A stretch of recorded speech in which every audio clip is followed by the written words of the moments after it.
မင်္ဂလာပါရှင်ဒီနေ့ရဲ့နောက်ဆုံးရသတင်းများကိုတင်ဆက်ပေးသွားမှာဖြစ်ပါတယ်အပြည့်ရဖို့ဒေါ်ဆန်းစုကြည်နဲ့အကျဉ်းချနေတဲ့သူတွေကိုလွှတ်ပေးဖို့ OECHR တောင်းဆိုလိုက်တဲ့ဆိုတဲ့သတင်းကိုတင်ဆက်ပေးသွားမှာဖြစ်ပါတယ်ရှင်လေကြောင်းတိုက်ခိုက်မှုတွေကိုရပ်တန့်ပြီးတော့ငလျင်ဘေးသင့်ပြည်သူတွေအပေါ်ထိရောက်တဲ့လူသားချင်းအကူအညီတွေရောက်ရှိနိုင်အောင်ခွင့်ပြုပေးဖို့အတွက်နိုင်ငံတော်ကြီးကဒေါ်ဆန်းစုကြည်နဲ့သမ္မတကြီးဦးဝင်းမြင့်တို့အပါအဝင်နိုင်ငံရေးအကျဉ်းသားတွေကိုလွှတ်ပေးဖို့စစ်ကောင်စီကိုကုလသမဂ္ဂလူ့အခွင့်အရေးဆိုင်ရာမဟာမင်းကြီးရုံးကတောင်းဆိုလိုက်ပါတယ်မက်လ28ရက်နေ့တုန်းကစကိုင်းတိုင်းဒေသကြီးကိုဗဟိုပြုလုပ်ခတ်သွားခဲ့တဲ့ magnitude 7.7 အဆင့်ဖျားပြင်းငလျင်ကြီးအပြီးစစ်ကောင်စီကအပြစ်ခတ်ရစဲမယ်လို့ကြေညာခဲ့ပေမဲ့လေကြောင်းတိုက်ခိုက်မှုတွေဆက်လက်ကျူးလွန်နေတယ်လို့ OECHR ကဧပြီလ17ရက်နေ့ထုတ်ပြန်ချက်မှာဖော်ပြပါရှိနေပါတယ်ငလျင်ဘေးသင့်ဒေသတွေမှာကယ်ဆယ်ရေးနဲ့လူသားချင်းစာနာမှုထောက်ပံ့ရေးလုပ်ငန်းတွေဆောင်ရွက်ရမယ့်အစားစစ်ကောင်စီကတိုက်ခိုက်မှုတွေကိုပဲလှုံ့ဆော်နေကြောင်းငလျင်နောက်ပိုင်းမှာစစ်ကောင်စီကပုံစံမျိုးမျိုးနဲ့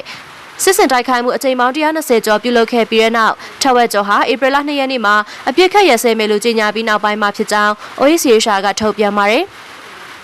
တိုက်ခိုက်မှုအများစုကလေကြောင်းကနေပုံကျဲတာလက်နက်ကြီးတွေနဲ့ပစ်ခတ်တာဖြစ်ပြီးအဲ့ဒီထဲမှာငလျင်တန်းကိုဆူရွားခန်းစားထားတဲ့ဒေသတွေလည်းပါဝင်တယ်လို့ထုတ်ပြန်ခဲ့ပါတယ်။စကိုင်းတိုင်းဒေသကြီးထဲမှာအထူးသဖြင့်တော်လိုင်းအင်အားစုတွေထိန်းချုပ်ထားရတဲ့မြေတွေမှာငလျင်ဘေးသင့်ဒေသခံတွေကပြည်သူအချင်းချင်းအကူအညီပေးမှုတွေကယ်ဆယ်ရေးနဲ့ရှာဖွေရေးလုပ်ငန်းဆောင်ရွက်မှုတွေကိုသာမှီခိုထားရပြီးတော့သူတို့အတွက်အခြေခံအဆုံးအကူအညီတွေအရေးတကြီးလိုအပ်နေတာမြင်သာပါတယ်။ OECHR ကစစ်ကောင်စီအာဏာပိုင်တွေနဲ့ဆေးလှုပ်ရှားမှုတွေကိုရပ်တန့်ဖို့လူသားချင်းစာနာမှုအကူအညီတွေပေးဖို့အရေးမှာကြားခံဟန်တာထားမှုမှန်သမျှကိုဖယ်ရှားပေးဖို့လည်းတောင်းဆိုခဲ့ပါသေးတယ်။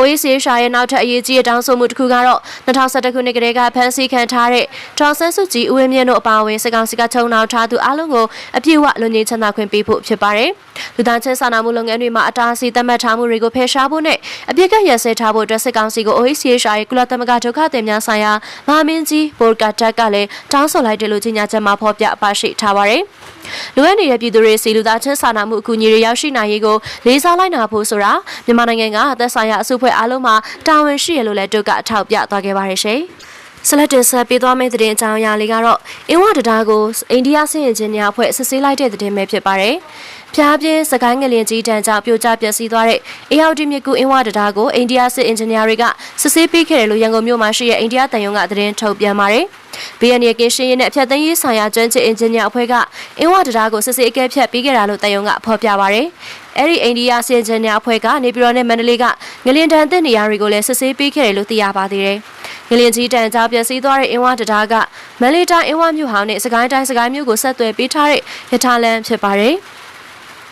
အင်းဝတံတားကိုကိုလိုနီခေတ်1934ခုနှစ်မှာဗြိတိရှားတို့ကတည်ဆောက်ပေးခဲ့ပြီးတော့ဒုတိယကမ္ဘာစစ်တွင်းမှာဖောက်ခွဲဖျက်ဆီးခံခဲ့ရတာပါမြန်မာနိုင်ငံလွတ်လပ်ရေးရပြီး1954ခုနှစ်မှာတံတားကိုပြန်လည်ပြင်ဆင်တည်ဆောက်ခဲ့ပြီးတော့ဆက်လက်အသုံးပြုခဲ့တာဖြစ်ပါတယ်ရခိုင်စစ်ဆိုးရလက်ထက်မှာတော့အင်းဝတံတားအနီးမှာအေယာဝတီတံတားရတနာဘုံကိုတည်ဆောက်ခဲ့ပါတယ်